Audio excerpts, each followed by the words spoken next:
నమస్తే. లా excellence Telugu current అఫైర్స్కి స్వాగతం. ముందుగా ఇవాళ కొటేషన్ ప్లేస్లో మనం ఒక చిన్న ఇష్యూ గురించి తెలుసుకుందామండి. ఫర్ ఎగ్జాంపుల్, మనకి కన్ఫ్యూజన్ ఉంది లేదా ఒక విషయం గురించి క్లారిటీ రావట్లేదు. అప్పుడు మనం చేయగలిగేటటువంటి లేదా చేయాల్సినటువంటి బెస్ట్ విషయం ఏంటో తెలుసా?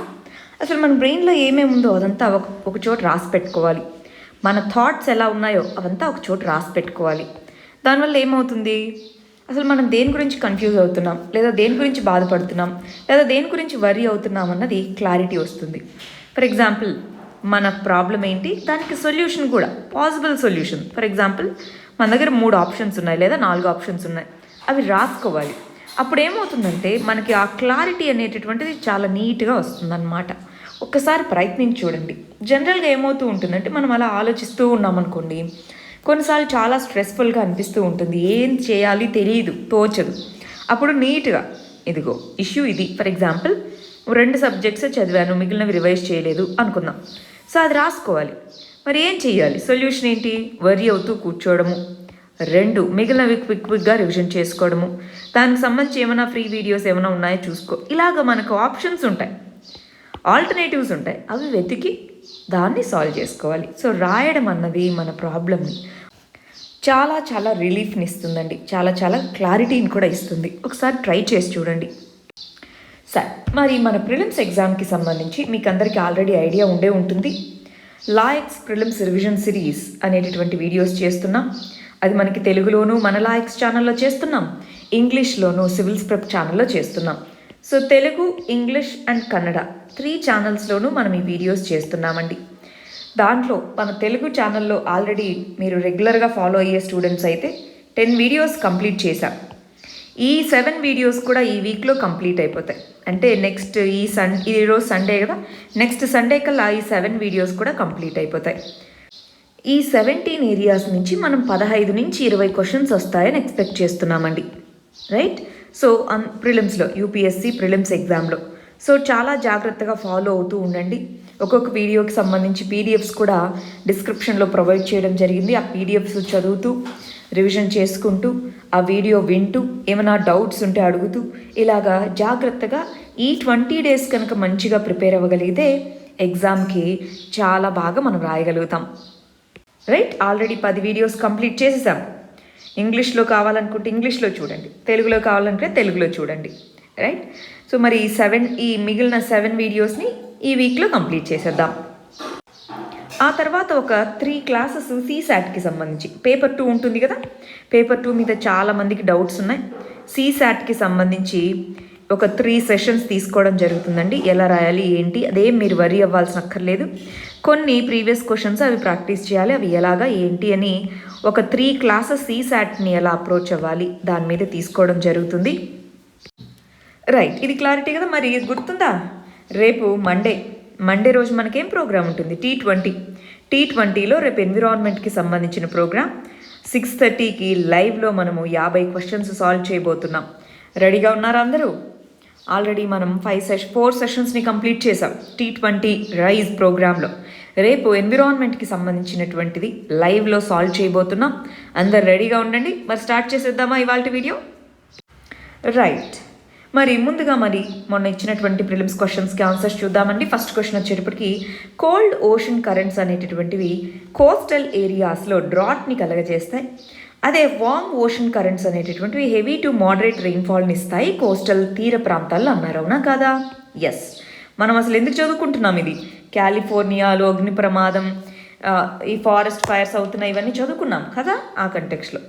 గల్ఫ్ స్ట్రీమ్ మరియు కాలిఫోర్నియా కరెంట్ అనేటటువంటివి 2 ప్రామినెంట్ కోల్డ్ కరెంట్స్ యూఎస్ఏ యొక్క క్లైమేట్ని ఇన్ఫ్లుయెన్స్ చేస్తాయి అన్నారు. ఇది కరెక్టే, California current cold current USA యొక్క క్లైమేట్ని ఇంపాక్ట్ చేస్తుంది. కానీ గల్ఫ్ స్ట్రీమ్ అన్నది కోల్డ్ కరెంట్ కాదు, వార్మ్ కరెంట్. అందువల్ల ఇది తప్పు. 1వది మాత్రమే కరెక్ట్ కాబట్టి ఆన్సర్ ఏ, 1 ఓన్లీ. 2వది చూడండి, భారత్ నెట్ అనేటటువంటి ప్రోగ్రామ్కి సంబంధించి 3 స్టేట్మెంట్స్ ఇచ్చాము, దానికి సంబంధించి ఏది కరెక్టో చెప్పండి అంటున్నారు. మనకు గుర్తుందా, మనం ఒక ఆర్టికల్ చదివాం, డిజిటల్ ఇండియా, డిజిటల్ డిస్పారిటీస్ అనేది చదివాము. దాని గురించి మీరు మెయిన్స్ ఆన్సర్ రైటింగ్ కూడా చేశారు ఒక క్వశ్చన్కి. రైట్. దానికి సంబంధించి ఒక ప్రోగ్రామ్ పేరు భారత్ నెట్ అనే ప్రోగ్రామ్. ఈ భారత్ నెట్ అనేటటువంటిది డిజిటల్ కనెక్టివిటీని రూరల్ ఏరియాస్కి మాత్రమే అన్నారు. నేను ఒక టెక్నిక్ చెప్పాను. ఓన్లీ అని వచ్చినప్పుడు చాలా జాగ్రత్తగా చూడాలి, చాలా వరకు అది తప్పయి ఉంటుంది అని. కానీ ఇక్కడ ఇది కరెక్ట్ అండి, కావాలనే ఇచ్చాను. ఓన్లీ అని ఉన్న చోటల్లా గుడ్డిగా తప్పు అని పెట్టేస్తారేమో చూడ్డానికే ఇచ్చాను. రూరల్ ఏరియాస్కి మాత్రమే భారత్ నెట్ అనేటటువంటిది. దీన్ని యూనివర్సల్ సర్వీస్ ఫండ్ అనే దాని ద్వారా ఫైనాన్స్ చేయబడుతుంది. అవునా కదా? ఎస్. రెండోది, ఇది అండర్ గ్రౌండ్, ఏరియల్, రేడియో మరియు శాటిలైట్ కనెక్టివిటీని ప్రొవైడ్ చేస్తుంది. ఇంటర్నెట్ సర్వీసెస్ కోసం అన్ని ఏరియాస్కి రీచ్ అవ్వాలి కాబట్టి. అవునా కాదా? ఎస్. సో రీసెంట్గా మరి బిఎస్ఎన్ఎల్కి సంబంధించి వైఫై ఇంటర్నెట్ అనేటటువంటి తీసుకొని రావడం జరిగింది. గుర్తుందా? అంటే మామూలు టవర్స్ నుంచి వైఫై సిగ్నల్ని ప్రొవైడ్ చేయడం జరిగింది. సో అందువల్ల అది న్యూస్లో కూడా ఉందన్నమాట. 3 కరెక్టే కాబట్టి answer D 1,2,3. Next third question చూడండి, ఏది ఇన్కరెక్టో చెప్పండి అంటున్నారు. ఇవి చాలా ఈజీ ఫ్యాక్చువల్ క్వశ్చన్ ఇలాంటివి. నార్త్ అమెరికాలో రాకీ మౌంటైన్స్, ఎస్. సౌత్ అమెరికాలో యాండిస్ మౌంటైన్స్, ఎస్. ఆఫ్రికాలో ఆల్ప్స్ అంటున్నారు. ఆల్ప్స్ ఎక్కడున్నాయండి? యూరప్లో మరి ఆల్ప్స్ అనేటటువంటి మౌంటైన్స్ ఉన్నాయి. ఇవి ఇక్కడ రాకీ కానివ్వండి, యాండిస్ కానివ్వండి, మరి మన ఆల్ప్స్ కానివ్వండి, ఇవన్నీ ముడత పర్వతాలే. హిందూ కుష్ మౌంటైన్స్ ఏషియాలోనే, ఇవి కూడా ముడత పర్వతాలు. ఇవి 4 ముడత పర్వతాలే. ఈ సి అనేటటువంటి ఇన్కరెక్ట్ మ్యాచ్ కాబట్టి ఆన్సర్ సి అవుతుంది. 4వది గమనించాలి, జిఎం క్రాప్స్కి సంబంధించి వేటిని కమర్షియల్ యూజ్కి అలో చేస్తున్నారు? చాలా ఈజీ క్వశ్చన్. చూడండి, 3టికి కూడా టెక్నాలజీ రెడీగా ఉంది. కానీ మన ఇండియాలో జీఈఏసి జెనెటిక్ ఇంజనీరింగ్ అప్రైజల్ కమిటీ దేనికి అప్రూవల్ ఇచ్చిందండి? కమర్షియల్ యూజ్కి. A1 ఓన్లీ, కాటన్కి మాత్రమే. సరే, మరి ఆర్టికల్స్లోకి వచ్చేద్దాం. ఇవాళ చాలా ఆర్టికల్స్ మనం లాస్ట్ వీడియోలో చూసిన వాటికి కంటిన్యూయేషనే ఉన్నాయి. సో లాస్ట్ వీడియోని ఈ వీడియోని కలిపి చూస్తేనే మనకి క్లారిటీ వస్తుంది. ఫస్ట్ చూడండి, ఇంటర్నేషనల్ రిలేషన్స్లో చదువుకుంటాం, ఇండియా చైనా రిలేషన్స్ అన్న దాని కింద 5 పాయింట్ యాక్షన్ ప్లాన్. మనం లాస్ట్ వీడియోలోనే ఆ 5 పాయింట్స్ ఏంటి అని చదువుకున్నాం, గుర్తుందా? మన షాంఘై కోఆపరేషన్ మీటింగ్కి వెళ్ళినప్పుడు మన ఎక్స్టర్నల్ అఫైర్స్ మినిస్టర్, చైనాకు సంబంధించినటువంటి foreign minister, Russian external affairs minister, వీళ్ళు ముగ్గురు కూర్చున్నారు. అప్పుడు వీళ్ళిద్దరూ కలిసి ఈ 5 పాయింట్ యాక్షన్ ప్లాన్ పాటిస్తామని చెప్పారు. అవునా కదా? చదువుకున్నామా? ఆ 5 పాయింట్స్ ఏంటి? డిసెంగేజ్ చేసుకుంటాం, పీస్ఫుల్గా ఉంటాము, ఇలాగా మన వాళ్ళు చెప్పడం జరిగిందనమాట. సో May 5th నుంచి అసలు ఏమేం జరిగిందన్నది ఇక్కడ ఇవ్వడం జరిగింది. ఇవేం గుర్తుపెట్టుకోవాల్సిన అక్కర్లేదు. బట్ 5 పాయింట్ యాక్షన్ ప్లాన్ అనేది మాత్రం తీసుకున్నామన్న విషయం గుర్తు తెచ్చుకోండి. ఇదే దీనికి సంబంధించి గ్లిమ్మర్ ఆఫ్ హోప్. గ్లిమ్మర్ అంటే ఎంతో కొంత చిన్న హోప్ అయితే ఉంది అన్నారు. రీసెంట్గా 5 పాయింట్ కన్సెన్సస్ ఏదైతే ఉందో అది బార్డర్ కాన్ఫ్లిక్ట్ని తగ్గించే విధంగా ఉంది. బట్ అది ఎంతవరకు ఇంప్లిమెంట్ చేస్తారో చూద్దాము అన్నట్టు చెప్తున్నారనమాట. అయితే ఇదిగో చైనా ఏమంది?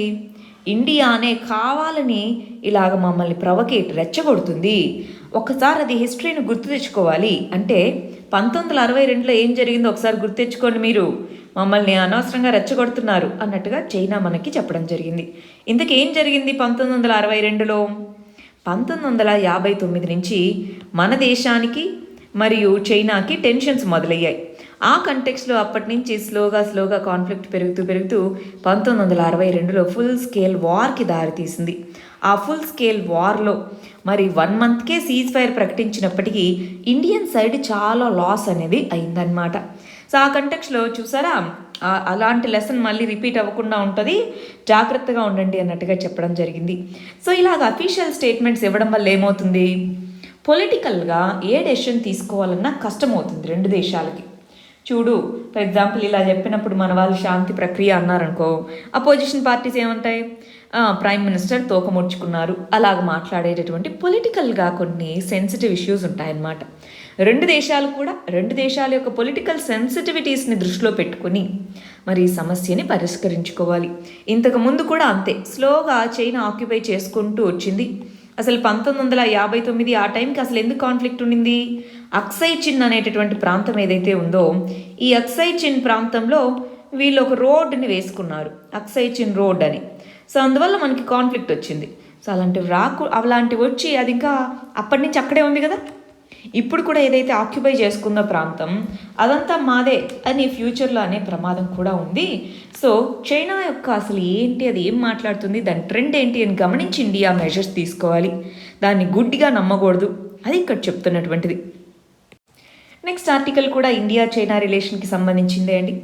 నాథూలా అనేటటువంటి ప్రాంతం ఏదైతే ఉందో అక్కడ బార్డర్ ట్రేడ్ అనేటటువంటిది జరుగుతూ ఉండింది.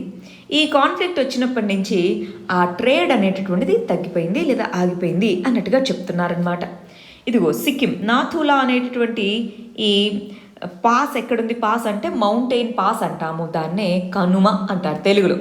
సో మౌంటైన్స్ మధ్యలో ఉండేటటువంటి చిన్న దారి అన్నమాట మౌంటైన్ పాస్. ఇంతకీ నాథూలా ఎక్కడుందో ఒకసారి చూద్దామా? ఇదిగో సిక్కిం రాష్ట్రంలో ఇక్కడ నాథూలా అనేటటువంటిది ఉంది. దీని గుండా చుంబీ వ్యాలీలో ప్రవేశించి అక్కడి నుంచి టిబెటన్ చైనాలోకి ఎంటర్ అవుతాం. అలాగ మనకి ఈ పర్టికులర్ ట్రేడ్ అనేది జరుగుతూ ఉంది, రైట్? ఈ నాథూలా ఫ్రాంటియర్ దగ్గర మనకి జాగ్రఫీ పాయింట్ ఆఫ్ వ్యూలో ఇది చాలా ఇంపార్టెంట్ అండి. ఇయర్ నేను దీని నుంచి ఒక క్వశ్చన్ వస్తుందని ఎక్స్పెక్ట్ చేస్తున్నాను. దీనికి సంబంధించి ఇవాళ ఒక వీడియో కూడా చేయడం జరిగింది, మౌంటైన్ పాసెస్ ఇన్ ఇండియా అని చెప్పేసి. అదొకసారి చూడండి, జాగ్రత్తగా చదివి పెట్టుకోవాలి. నెక్స్ట్ ఆర్టికల్ వచ్చేటప్పటి గవర్నాన్స్లో చదువుకుంటాం. జమ్మూ అండ్ కాశ్మీర్ రాష్ట్రంలో ఈ రీఆర్గనైజేషన్ అయిన తర్వాత చాలామంది ప్రజలు ట్రస్ట్ కోల్పోయారు. ఇది ప్లస్గా ప్రజలకి ఎన్నో రకాల సమస్యలు, గ్రీవాన్సెస్ ఉన్నాయన్నారు. వాటన్నిటినీ మరి తీర్చాలి. అసలు ఏం సమస్యలు ఉన్నాయి, ఏంటి గ్రీవాన్సెస్ ఏంటి అని చెప్పేసి గ్రీవాన్స్ రిడ్రెసల్ కోసం ఒక ఆన్లైన్ ప్లాట్ఫామ్ని తీసుకొని రావడం జరిగింది. మన లెఫ్టినెంట్ గవర్నర్ అయినటువంటి మనోజ్ సిన్హా. సో ఈ పర్సన్ దీన్ని లాంచ్ చేయడం జరిగిందనమాట. గవర్నాన్స్లో ఎప్పుడైనా సరే అండి, ఏదైనా ఒక ప్రోగ్రామ్ కానీ, ఒక స్కీమ్ కానీ, ఒక మెజర్ కానీ, దేనికి సంబంధించి అయినా సరే ఫీడ్బ్యాక్ అనేది ఇంపార్టెంట్, అంతే కదా? అది ఎలా పనిచేస్తుంది, ఎంత యూజ్ అవుతుందని ఫీడ్బ్యాక్ తెలియాలి. దాన్ని బట్టి ఇంప్రూవైజేషన్, మళ్ళీ ఫీడ్బ్యాక్, దాన్ని బట్టి ఇంప్రూవైజేషన్, అలాగ ముందుకు వెళ్ళాలి. ఆ విధంగా ఒక ఫీడ్బ్యాక్ సిస్టమ్ని తీసుకొని రావడం జరిగింది.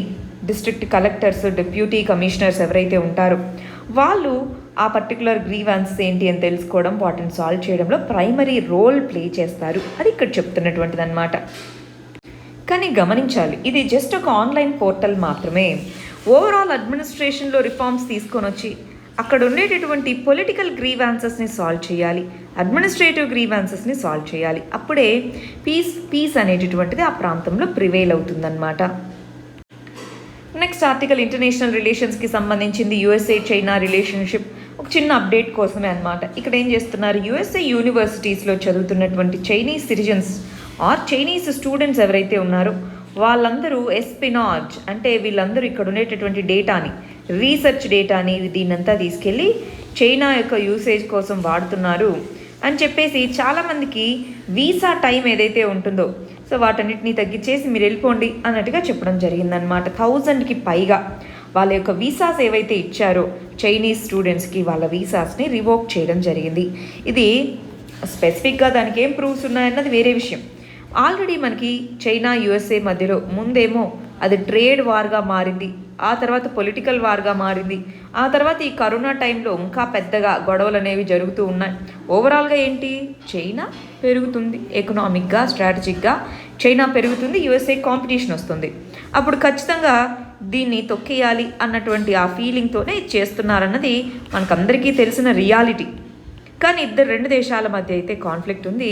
ట్రేడ్ రిలేటెడ్గా, ట్రేడ్ వార్ అన్నాం, ట్రేడ్ రిలేటెడ్గాను, పొలిటికల్గాను, స్ట్రాటజిక్గాను, ఇదిగోండి ఇలాగ ఎన్నో మెజర్స్ మనకి గుర్తుంది కదా. ట్రేడ్ టారిఫ్స్ వేసుకోవడము, అక్కడుండే ఆఫీసెస్ని, ఎంబసీస్ని వాటిని క్లోజ్ చేయడము రెండు దేశాల్లో.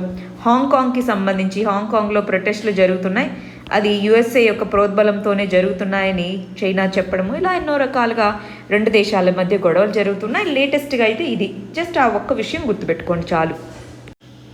నెక్స్ట్ ఆర్టికల్ వచ్చేటప్పటికి పాలిటిక్లో ఫండమెంటల్ రైట్స్ అనేటటువంటి కాన్సెప్ట్ కింద చదువుకుంటామండి. ఇక్కడ ఏం చెప్తున్నారు, ఢిల్లీలో రీసెంట్గా స్లమ్ డ్వెల్లర్స్ అంటే స్లమ్స్లో నివసించే వాళ్ళు అక్కడ ల్యాండ్ని ఇల్లీగల్గా ఆక్యుపై చేసుకున్నారు, అక్కడి నుంచి వాళ్ళ యొక్క నివాసాలను తొలగించాలి అన్నట్టుగా సుప్రీంకోర్టు తీర్పు ఇవ్వడం జరిగిందనమాట. మరి ఆ కంటెక్స్లో ఇప్పుడు అది వాళ్ళ యొక్క రైట్ టు లైవ్లీహుడే కదా, వాళ్ళు ఉండేటటువంటి ప్రదేశము, వాళ్ళు ఎందుకు ఆ ప్రాంతంలో నివసిస్తున్నారు, దానికి దగ్గరలోనే ఎంప్లాయ్మెంట్ ఏదో ఉంది కాబట్టి రైట్ టు లైవ్లీహుడ్ అనేటటువంటిది రైట్ టు లైఫ్ అండ్ లిబర్టీలో ఒక భాగము అని చెప్పేసి ఇంతకుముందు సుప్రీంకోర్టు జడ్జిమెంట్స్ చెప్పాయి. రైట్ టు లైఫ్ అండ్ లిబర్టీలో అంటే జీవించేటటువంటి హక్కు ఏదైతే ఉంటుందో దాంట్లో రైట్ టు లైవ్లీహుడ్ అనేది ఒక పార్ట్గా ఉంది అని చెప్పేసి ఈ కేసు చాలా ఇంపార్టెంట్ అండి. ఇంపార్టెంట్ సుప్రీంకోర్టు జడ్జిమెంట్స్లో Olga Tellis versus Bombay municipal corporation, ఈ కేసులో సుప్రీంకోర్టు చెప్పిందనమాట. ఏమని, ఇదిగో రైట్ టు లైఫ్ అనేటటువంటి దాంట్లో రైట్ టు లైవ్లీహుడ్ అనేటటువంటిది ఉంటుంది. సో ఎవరికి కూడా నోటీస్ లేకుండా వాళ్ళు ఎవరైతే ఎఫెక్ట్ అవుతారో వాళ్ళ చెప్పే వాదనలు వినకుండా వాళ్ళని ఎవిక్ట్ చేయకూడదు, అక్కడి నుంచి పంపించేసేయకూడదు అని సుప్రీంకోర్టు జడ్జిమెంట్ చెప్పింది. ఇప్పుడు ఢిల్లీలో ఈ స్లమ్ డ్వెల్లర్స్ని తొలగించాలి అని చెప్పేసి ఏ విధంగా సుప్రీంకోర్టు తీర్పిస్తుంది, సో అది ఎంతవరకు అది కరెక్ట్ అన్నట్టుగా చెప్తున్నారు.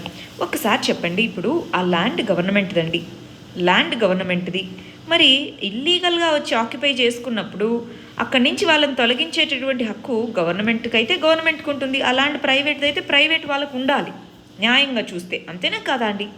కానీ మనము సోషల్ జస్టిస్ పర్స్పెక్టివ్ నుంచి చూస్తే ఎందుకు అక్కడ నివసిస్తున్నారు? పేవ్మెంట్స్ చూడండి, రైల్వే లైన్ ఇక్కడ ఉంటే చుట్టూ చిన్న చిన్న గుడిసెల్లో నివసిస్తున్నారు. ఎందుకని? మరి వాళ్ళకి షెల్టర్ ప్రొవైడ్ చేసేటటువంటి రెస్పాన్సిబిలిటీ ఎవరిది? పువర్ పీపుల్ ఎవరైతే ఉంటారో షెల్టర్ ప్రొవైడ్ చేసేటటువంటి రెస్పాన్సిబిలిటీ ఎవరిది? గవర్నమెంట్ది, అంతేనా కాదా అండి? ఎన్నో రకాల స్కీమ్స్ని గవర్నమెంట్ తీసుకొని వచ్చింది. స్లమ్ రీహాబిలిటేషన్ ప్రోగ్రామ్స్ అని అంటారు. స్లమ్స్లో ఉన్న వాళ్ళని అక్కడి నుంచి మంచి హౌసెస్కి వీటికి మార్చే విధంగా రీహాబ్ చేసేటటువంటి ప్రోగ్రామ్స్ ఎన్నో గవర్నమెంట్ లాంచ్ చేసింది, సెంట్రల్ గవర్నమెంట్, స్టేట్ గవర్నమెంట్స్ కలిసి. మరి ఎందుకు అది అందరికీ రీచ్ అవ్వట్లేదు? ఇప్పుడు అక్కడి నుంచి వాళ్ళని తొలగించండి అంటే ఎక్కడికి వెళ్తారండి? సుప్రీంకోర్టు చెప్పింది కరెక్టే, అక్కడి నుంచి తొలగించేసేయండి అని చెప్పింది, మంచిదే. ఎందుకంటే లీగల్గా చూస్తే ప్రాపర్టీ ఎవరిదైతే వాళ్ళకే దాని మీద ఓనర్షిప్ ఉండాలి, మిగిలిన వాళ్ళకు ఉండకూడదు, అది లీగల్గా చూసుకుంటే న్యాయం. కానీ ఇప్పుడు వే ఫార్వర్డ్ ఏంటి? వాళ్ళు ఎక్కడికి వెళ్తారు? అంతేనా కాదా? సో దానికి సంబంధించి ముందుగా నోటీసులు ఇవ్వాలి, గవర్నమెంట్ స్కీమ్స్ కింద alternative land and housing provide చేయాలి, అది వాళ్ళ యొక్క ఫండమెంటల్ రైట్గా పరిగణించాలి. అది మనం నేర్చుకోవాల్సిన విషయం అండి. మరి గుర్తుపెట్టుకుంటారు కదా, ఓల్గా టెల్లిస్ అన్నటువంటి కేసు గుర్తుపెట్టుకుంటారు కదా. కంగనా రనౌత్కి సంబంధించిన కేసులో కూడా ఈ పర్టికులర్ జడ్జిమెంట్ని మనం వాడచ్చండి. నెక్స్ట్ ఆర్టికల్ వచ్చేటప్పటికి ఎకానమీలో చదువుకుంటాం. Index of industrial production, IIP అనేటటువంటి దాని కింద దీన్ని చదువుకుంటామండి. రీసెంట్గా ఐఐపి ఇండెక్స్ని NSO, నేషనల్ స్టాటిస్టిక్స్ ఆఫీస్ అనేటటువంటిది రిలీజ్ చేయడం జరిగింది. ఆ డేటా చూస్తే మనకి ష్రింక్ అంటే ఏంటి? పడిపోవడం, 10.4% పడిపోయింది అన్నట్టుగా చెప్తున్నారనమాట. ఎందుకని? ఎకనామిక్ గ్రోత్ రేటే తగ్గిపోయినప్పుడు మనం రీసెంట్గా ఉన్నాము Q1లో గ్రోత్ రేట్ అనేది తగ్గిపోయింది అన్నాం, అవునా కాదా? సో Q1లో గ్రోత్ రేట్ తగ్గిపోయినప్పుడు మరి గ్రోత్ అంటే ఏంటి? ప్రొడక్షనే. సో ప్రొడక్షన్ తగ్గిపోయినప్పుడు ఇండస్ట్రియల్ ప్రొడక్షన్ కూడా తగ్గుతుంది. ఐఐపి అనేటటువంటి ఇండెక్స్ ఇండస్ట్రీస్కి సంబంధించినటువంటి ఏదైతే ఇవి ఉంటాయో ప్రొడక్షన్ ఉంటుందో దాన్ని సూచిస్తుంది. మామూలుగా ఐఐపి అనేటటువంటి దాన్ని ఏ మంత్కి ఇచ్చారండి? ఇది జూలై మంత్కి ఇచ్చారు, అంటే ఆగస్ట్ అయిపోయింది, సెప్టెంబర్ 2nd వీక్లో ఇచ్చారు. జనరల్గా 6 వీక్స్ గ్యాప్ ఉంటుందన్నమాట. 6 వీక్స్ గ్యాప్తో డేటా మొత్తాన్ని తీసుకొని NSO అనేటటువంటిది ministry of statistics and programme implementation కింద ఉండేటటువంటి బాడీ, అది మనకి ఈ డేటాని పబ్లిష్ చేస్తుంది. ఇప్పుడు చెప్పిన దాని ప్రకారం ఇదిగో తగ్గిపోయింది అన్నట్టుగా చెప్తున్నారు. ఒకసారి దానికి సంబంధించిన బ్యాక్గ్రౌండ్ తెలుసుకుందామా? IIP index of industrial production అంటే ఏంటి, దాని సిగ్నిఫికెన్స్ ఏంటి? దాంట్లో బాగా గమనించి చూడాలి. కోర్ సెక్టార్స్ అనేవి 8 ఉంటాయండి. 2017లో కోర్ సెక్టార్ని బేస్ చేసుకొని మనకి ఈ ఐఐపిలో పార్ట్ అనమాట 40% వెయిటేజ్, 40.27% స్పెసిఫిక్గా చెప్పాలంటే. సో అంత శాతం వెయిటేజ్ అనేటటువంటి కోర్ సెక్టార్కి ఉంటుంది. కోర్ సెక్టార్ అంటే ఇంపార్టెంట్ సెక్టార్, ఇండస్ట్రీస్కి బేస్ని ప్రొవైడ్ చేసేటటువంటి సెక్టార్ అని 8 ఉంటాయి. ఆ 8 సెక్టార్స్ ఏంటి? Electricity, steel, refinery products, crude oil, coal, cement, natural gas, fertilisers. So వాటిని పర్సంటేజ్ వైజ్గా అడగచ్చు, జాగ్రత్తగా గమనించాలండి. ఆల్రెడీ యూపీఎస్సీలో లాస్ట్ 4 సంవత్సరాల్లో 2 సార్లు అడిగారు దీనికి సంబంధించి, సో జాగ్రత్తగా గమనిస్తూ ఉండాలి. నెక్స్ట్ ఆర్టికల్ వచ్చేటప్పటికి గవర్నాన్స్కి సంబంధించింది. FCRA చట్టము, ఫారిన్ కాంట్రిబ్యూషన్ రెగ్యులేషన్ యాక్ట్, దీనికి సంబంధించినటువంటిది అనమాట. 2 విషయాలు దీనికి సంబంధించి న్యూస్లో ఉన్నాయండి. ఒకటి రీసెంట్గా పిఎం కేర్స్ అనేటటువంటి ఫండ్ని ఈ చట్టం యొక్క పరిధి నుంచి ఎగ్జామ్షన్ ఇవ్వడం జరిగింది. అంటే ఏ ఫారిన్ కాంట్రిబ్యూషన్ అయినా రావచ్చు, దీనికి ఎటువంటి నిబంధనలు వర్తించవు అన్నట్టుగా చెప్పడం జరిగింది. కొన్ని ఎన్జిఓస్కి ఫారిన్ కాంట్రిబ్యూషన్ రెగ్యులేషన్ యాక్ట్ కింద వాటికి ఇచ్చినటువంటి లైసెన్సెస్ని క్యాన్సిల్ చేశారు ఎన్జిఓస్కి. సో అందువల్ల ఆ రెండు న్యూస్లో ఉన్నాయన్నమాట. ఈ కంటెక్స్లో లాస్ట్ వీక్ కూడా మనం చదువుకున్నాం, గుర్తుందా మీకు? ఎఫ్సిఆర్ఏ చట్టము అంటే ఏంటో తెలుసుకుందామండి. రెండోది, ఈ ఎఫ్సిఆర్ఏ చట్టము రూల్స్ ఏంటి, ఎవరెవరికి వర్తిస్తాయి ఏంటి తెలుసుకుందాము. ఎగ్జంప్షన్స్ ఇవ్వడానికి ఎటువంటి కండిషన్స్ ఉన్నాయి, ఇప్పుడు ఏంటి కాంట్రవర్సీ, అవును పిఎం కేర్స్కి ఎగ్జంప్షన్ ఇచ్చారు, అయితే ఏంటి ఏమవుతుంది అని మనం తెలుసుకుందాం. ఇదంతా కూడా మనకి ప్రిలిమ్స్ పాయింట్ ఆఫ్ వ్యూలో వెరీ వెరీ ఇంపార్టెంట్, జాగ్రత్తగా చదువుకుంటాం. ఫస్ట్ బేసిక్స్ నేర్చుకుందాం. ఫారిన్ కాంట్రిబ్యూషన్ రెగ్యులేషన్ చట్టము 1976లో తీసుకొచ్చారు. అంటే ఇండియాలో ఉండేటటువంటి ఏదైనా కంపెనీస్కి కాదండి, ఇన్వెస్ట్మెంట్ కాదు, జస్ట్ కాంట్రిబ్యూషన్ మాత్రమే. సో అంటే వాలంటరీగా వచ్చేటటువంటి మనీ ఏదైతే ఉంటుందో దానికి సంబంధించి మనీ వచ్చినప్పుడు 1976లో ఒక చట్టం తెచ్చి ఇదిగో కొన్ని కండిషన్స్లో మాత్రమే ఇలా యాక్సెప్ట్ చేయాలి అని కొన్ని కండిషన్స్ పెట్టారు. 2010లో దాన్ని అమెండ్ చేయడం జరిగింది. మినిస్ట్రీ ఆఫ్ హోమ్ అఫైర్స్ కిందకి ఇది వస్తుందన్నమాట. ఎందుకంటే ఈ కాంట్రిబ్యూషన్స్ అనేటటువంటివి ఇండియా యొక్క సెక్యూరిటీ సావర్నిటీకి సంబంధించినవి కాబట్టి అందువల్ల. మరి ఎవరెవరు ఫారిన్ కాంట్రిబ్యూషన్స్ని యాక్సెప్ట్ చేయొచ్చు? ఏవైతే organisations cultural, social, economic, educational, religious programmes వీటి మీద వర్క్ చేస్తున్నాయో అవి ఖచ్చితంగా హోమ్ మినిస్ట్రీతో రిజిస్టర్ అయ్యి ఉండి సపరేట్ లిస్టింగ్, అంటే డొమెస్టిక్గా వచ్చేటటువంటి కాంట్రిబ్యూషన్స్కి సపరేట్గా ఒక అకౌంట్స్, ఫారిన్ నుంచి వచ్చే అమౌంట్స్కి సపరేట్ అకౌంట్స్ని మెయింటైన్ చేయాలి. చార్టర్డ్ అకౌంట్స్ ద్వారా ప్రతి సంవత్సరం ఆడిట్ చేపించి ఆ పర్టికులర్ రిపోర్ట్ని మరి మినిస్ట్రీ ఆఫ్ హోమ్ అఫైర్స్కి సబ్మిట్ చేయాలి. ఆ కండిషన్స్లోనే ఫారిన్ కాంట్రిబ్యూషన్స్ని యాక్సెప్ట్ చేయొచ్చు. కానీ కొంతమంది ఫారిన్ కాంట్రిబ్యూషన్స్ని యాక్సెప్ట్ చేయకూడదు, డీబార్డ్. ఎవరు చెప్పారు వీటిని చేయకూడదు అని? పార్లమెంట్ అనేటటువంటిది ఈ చట్టం ద్వారా చెప్పడం జరిగిందనమాట. పార్లమెంట్ ఈ చట్టం ద్వారా ఎవరైతే ఎలక్షన్స్లో కంటెస్ట్ చేస్తున్నారో వాళ్ళు, ఎడిటర్స్, పబ్లిషర్స్, వీళ్ళు, government servants, employees, next legislature, political parties, member of legislature, MP, ఏదైనా పొలిటికల్ పార్టీస్, ఇవి తీసుకోకూడదు అన్నటువంటివి ఖచ్చితంగా దీంట్లో మెన్షన్ చేసిన రూల్స్. ఇప్పుడు అసలు న్యూస్లో ఎందుకుందో దాని కాంట్రవర్సీ ఏంటో చూద్దాం. ఫస్ట్ చూడండి, పిఎం కేర్స్ అనేటటువంటి ఫండ్ ఏదైతే ఉందో ఈ పిఎం కేర్స్ అనేటటువంటి ఫండ్ని ఒక చారిటబుల్ ట్రస్ట్గా రిజిస్టర్ చేశారు, అవునా? So registration, charitable trust registration, societies registration act అనే దాని కింద రిజిస్టర్ చేశారనమాట. అంటే ఒక సెంట్రల్ స్టేట్ గవర్నమెంట్ ఇన్స్టిట్యూషన్ ఇది కాదు, అంతేనా?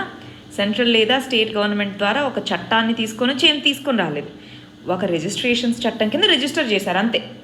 సో అందుకని ఏం చెప్పింది గవర్నమెంట్? అందుకని ఇది ఆర్టీఐ కిందికి రాదు అని చెప్పింది, అవునా? ఆర్టీఐ కిందికి ఇది రాదు అని చెప్పడం జరిగింది. ప్లస్ మామూలుగా ఏమన్నారు, కాగ్ ద్వారా, సిఏజీ ద్వారా ఆడిట్ చేస్తే అలాంటి వాటికి ఎగ్జంప్షన్ ఇవ్వచ్చు ఎఫ్సిఆర్ఏ నుంచి అన్నారు. కానీ దీనికి కాగ్ ద్వారా, సిఏజీ ద్వారా ఏం ఆడిట్ చేయట్లేదు, సపరేట్గా ఇండిపెండెంట్ ఆడిట్ అనేటటువంటిది ఉంది.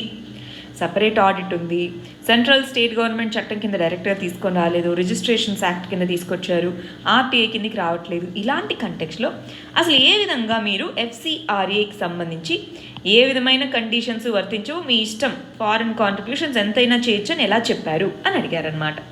అప్పుడు హోమ్ మినిస్ట్రీ ఏం క్లారిఫికేషన్ ఇచ్చింది, ఇదిగో పబ్లిక్ ఇంట్రెస్ట్ ఉంది అని అంటే ఏ సెక్టార్నైనా సరే, ఏ ఆర్గనైజేషన్ అయినా సరే ఎగ్జంప్ట్ చేసేటటువంటి హక్కు ఇదిగో మినిస్ట్రీ ఆఫ్ హోమ్ అఫైర్స్కి ఉంది. ఎక్సెప్ట్ పొలిటికల్ పార్టీ కానీ ఎవరైతే కంటెస్ట్ చేస్తున్నారో వాళ్ళకి తప్ప మిగిలిన ఎవరినైనా సరే ఎగ్జంప్షన్స్ ఇచ్చేటటువంటి హక్కు మాకుంది, ఎఫ్సిఆర్ఏ చట్టము 2010 కింద అన్నట్టుగా హోమ్ మినిస్ట్రీ క్లారిఫికేషన్ ఇవ్వడం జరిగింది. బట్ ఇంతకు ముందు ఉన్నటువంటి ప్రొవిజన్స్ ప్రకారం ఏంటి, ఆడిట్ వీళ్ళు చేస్తే, ఫర్ ఎగ్జాంపుల్ ఇక్కడ చూడండి, 2011లో PMNRF, prime minister's national relief fund అనేటటువంటిది ఎఫ్సిఆర్ఏ ప్రొవిజన్స్ నుంచి ఎగ్జామ్ట్ చేయడం జరిగింది.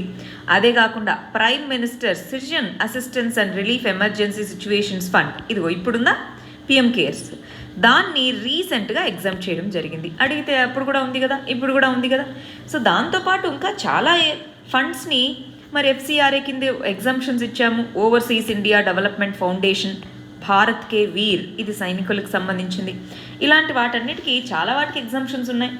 ఇది ఫస్ట్ది కాదు అని చెప్పడం అనమాట. దీని మీనింగ్ ఏంటి అంటే పిఎం కేర్స్ ఏం ఫస్ట్ది కాదు, ఫారిన్ కాంట్రిబ్యూషన్స్కి సంబంధించి ఎంత కాంట్రిబ్యూషన్ అయినా ఎవరైనా చేయొచ్చు అన్నటువంటి ఆ ఎగ్జామ్షన్స్ని ఇచ్చింది ముందు కూడా చాలా వాటికి ఇచ్చున్నారు అన్నారనమాట. ఇన్ జనరల్ వాటికి సిఏజీ ఆడిట్ ఉండి సెంట్రల్ స్టేట్ గవర్నమెంట్ చట్టాల ద్వారా తీసుకొచ్చిన డైరెక్ట్ బాడీ అయితే ఎలాగో సిఏజీ ఆడిట్ చేస్తుంది కదా, వీటి కింద చట్టాల కింద వస్తాయి. సో వాటికి ఎగ్జామ్షన్స్ జనరల్గా ఉండేవి. అవి లేకున్నా సరే ఇది ఇచ్చారు. ఎందుకు ఇచ్చారు అని అడిగితే పబ్లిక్ ఇంట్రెస్ట్ కొద్దీ మేము ఇచ్చాము, ఆ హక్కు మాకు చట్టం కల్పించింది అన్నట్టుగా హోమ్ మినిస్ట్రీ చెప్పడం జరిగింది. ప్రిలిమ్స్లో ఇంపార్టెంట్ అండి, వీటన్నిటి నుంచి ఎలాగైనా తిప్పి తిప్పి క్వశ్చన్స్ అడగచ్చు. మరి ఎఫ్సిఆర్ఏ చట్టం గురించి ఎన్జిఓస్, కొన్ని ఎన్జిఓస్ 13 ఎన్జిఓస్కి లైసెన్స్ అనేటటువంటి సస్పెండ్ చేయడం జరిగింది. ఏవైనా కంపెనీస్ ఎఫ్సిఆర్ఏ కింద ఫండ్స్ తీసుకోవాలంటే హోమ్ మినిస్ట్రీ దగ్గర ముందు ఒక లైసెన్స్ తీసుకోవాలి. ఆ లైసెన్స్ అనేటటువంటిది క్యాన్సల్ చేశారు, సస్పెండ్ చేయడం జరిగింది. ఎందుకు సస్పెండ్ చేశారని చెప్పారు? అడ్వర్స్ ఇన్పుట్స్ వచ్చాయి మాకు, ఈ ఎన్జిఓస్ అనేటటువంటి ట్రైబల్ ఏరియాస్లో వీటిలో అడ్వర్స్ యాక్టివిటీస్కి పాల్పడుతున్నాయి, ఎస్పెషల్గా జార్ఖండ్ ఈ ప్రాంతాల్లో అన్నట్టుగా మాకు ఇన్ఫర్మేషన్ వచ్చింది, అందుకని మేము వీటి లైసెన్సెస్ని క్యాన్సిల్ చేశాము అన్నారు. ఇప్పుడే మనము అసలు ఎఫ్సిఆర్ఏ అంటే ఏంటో చదువుకున్నాము, అవునా? సో దానికి సంబంధించిన కండిషన్స్ అవి ఉన్నాయండి. ఎవరు రిసీవ్ చేసుకోవచ్చు, ఎవరు రిసీవ్ చేసుకోకూడదు ఇక్కడ ఉంది. మరి ఇంటర్నేషనల్ డోనర్స్ వీటిలో మనీ ఇవ్వచ్చా? ఎస్ ఇవ్వచ్చు. ఫారిన్ ఫండ్స్ ఏంటి, ఇవన్నీ కూడా ఇక్కడ ఉంది, ఒకసారి చూసుకోవాలి. నెక్స్ట్ ఆర్టికల్ పాలిటీలో చదువుకుంటాం. లా కమిషన్ వచ్చేటప్పటికి వర్చువల్ కోర్ట్స్ అనేటటువంటి ఉంచండి అలాగే. అంటే ఈ కరోనా వైరస్ ఇదంతా అయిపోయిన తర్వాత కూడా వర్చువల్ కోర్ట్స్ని అలాగా తీసుకెళ్ళండి అని చెప్పడం జరిగిందనమాట. లా కమిషన్ అనేటటువంటిది అసలు పాండమిక్ వల్ల ఏ విధమైన ఇంపాక్ట్ ఉంది ఈ జ్యుడిషియల్ సిస్టమ్ వీటి మీద అని చెప్పి లా కమిషన్ ఒక రిపోర్ట్ని పార్లమెంట్కి సబ్మిట్ చేసింది. ఆ రిపోర్ట్లో వర్చువల్ కోర్ట్స్ ఏవైతే ఉన్నాయో వీడియో కాన్ఫరెన్స్ ద్వారా వీటి ద్వారా ఇది ఒక మంచి మెథడ్. ఎందుకని చూడండి, ఒకటి కాస్ట్ తగ్గుతుందా? ఇప్పుడు ఆన్లైన్లో మాట్లాడాలి, సో నేను ఎక్కడో క్యాపిటల్ సిటీకి వెళ్ళి కోర్టుకి వెళ్ళి మాట్లాడాల్సిన అక్కర్లేదు కదా, సో కాస్ట్ తగ్గుతుంది. రెండోది వాయిదాల మీద వాయిదాలు ఇలాగ ఉన్నా సరే టైం సేవ్ అవుతుంది, అంతేనా? మొత్తం అన్ని ఎవిడెన్సెస్ టక్టకా సబ్మిట్ చేసేస్తారు. ప్లస్ ఇలా దీనివల్ల చాలా తక్కువ మొత్తంలో చాలా స్పీడ్గా కేసెస్ డిస్పోజ్ అవుతాయి. మనం చూస్తే చాలా కేసెస్లో చలానాలు కట్టలేదు అన్న కేసులే చాలా బొచ్చుడు ఉన్నాయి. సో అలాంటి వాటన్నిటినీ కూడా మరి మనము సాల్వ్ చేయొచ్చు. సో స్పీడ్ పెరుగుతుంది, టైం సేవ్ అవుతుంది, కాస్ట్ సేవ్ అవుతుంది, ఇవన్నీ ఉన్నాయి. కానీ కొన్ని కన్సర్న్స్ ఉన్నాయి. అవేంటి? ప్రైవసీ. డేటా ఇచ్చామండి, ఆ డేటా అనేటటువంటిది ఇప్పుడు మనం వాడుతున్నవి ఏంటి? జూమ్ ఇవన్నీ వాడుతున్నాం. సో మనకంటూ ఒక వీడియో కాన్ఫరెన్సింగ్ యాపే లేదు ఇండియాకు సంబంధించి మంచి app. So privacy concerns, so data concerns, ఇలాగా కొన్ని కన్సర్న్స్ అయితే ఉన్నాయి. వీటిని కనుక మనం అడ్రస్ చేయగలిగితే, సరైనటువంటి ఇన్ఫ్రాస్ట్రక్చర్ని ప్రొవైడ్ చేసి లాయర్స్కి, జడ్జెస్కి, వీళ్ళందరికీ కనుక ఆ ట్రైనింగ్ అనేటటువంటిది కల్పించగలిగితే ఈ వీడియో కాన్ఫరెన్సింగ్ మెథడ్ చాలా చాలా మంచి మెథడ్ అవుతుంది. అది జస్టిస్ని యాక్సెసిబుల్ అయ్యే విధంగా చూస్తుంది. జస్టిస్ అనేటటువంటిది అందరికీ యాక్సెస్ అయ్యే విధంగా తక్కువ కాస్ట్కే లభించే విధంగా చూడడం జరుగుతుంది. అది లా కమిషన్ చెప్పింది. ఇన్ఫ్రాస్ట్రక్చర్ కనుక పెట్టి ప్రైవసీ కన్సర్న్స్, డేటా కన్సర్న్స్ని కనుక తీసుకొని వెళ్తే, రైట్, ఈ 4 ఉంటాయి: ట్రైనింగ్, ఇన్ఫ్రాస్ట్రక్చర్, డేటా, ప్రైవసీ. ఇవి కనుక చేయగలిగితే ఈ వర్చువల్ కోర్ట్స్ అనేటటువంటివి చాలా చాలా మంచి ఉపయోగకరంగా ఉంటాయి. అది లా కమిషన్ ఆఫ్ ఇండియా చెప్పడింది. సో దీని గురించి మెయిన్స్ క్వశ్చన్ అడగచ్చండి. సో మెయిన్స్ క్వశ్చన్ రాసేటప్పుడు లా కమిషన్ ఆఫ్ ఇండియా ఇది చెప్పిందంటే మనకి చాలా వాల్యూ ఉంటుందా, ఉండదా? సో ఆ పేరు గుర్తుపెట్టుకోండి. నెక్స్ట్ ఆర్టికల్ వచ్చేటప్పటికి ఇజ్రాయెల్తో యూఏఈ డీల్ చేసుకుంది రీసెంట్గానే. ఇదే కంటెక్స్లో బహ్రెయిన్, ఇది కూడా ఒక అరేబియన్ గల్ఫ్ కంట్రీ అన్నమాట, బహ్రెయిన్. సో బహ్రెయిన్ అనేది కూడా ఇజ్రాయెల్తో డీల్ చేసుకునే దానికి రెడీగా ఉందన్నమాట. దానికి సంబంధించిన ఆర్టికల్. దీని ఇంటర్నేషనల్ రిలేషన్స్లో ఇజ్రాయెల్ బహ్రెయిన్ రిలేషన్స్ అన్న దాని కింద చదువుకుంటామండి. ఇక్కడ ఒక విషయం గమనించాలి. ఈ సౌదీ అరేబియాకి ఇజ్రాయెల్కి చాలా సంవత్సరాలుగా వైరం అనేటటువంటిది ఉందన్నమాట.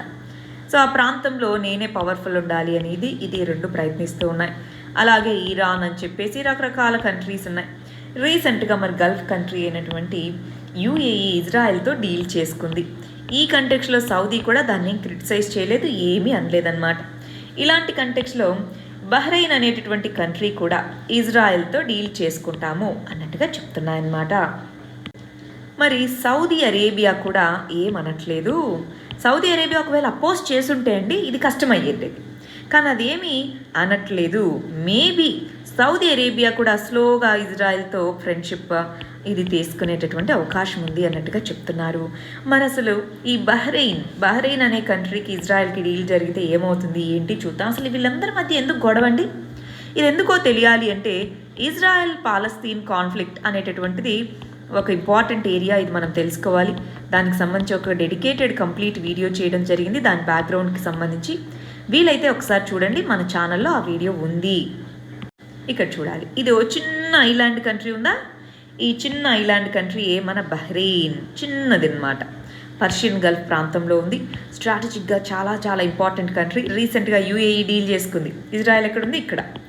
ఇజ్రాయెల్ దగ్గరలో ఉన్నటువంటిదేమో ఇదేమో మెడిటరేనియన్ సీ, ఇదేమో పర్షియన్ గల్ఫ్, రైట్.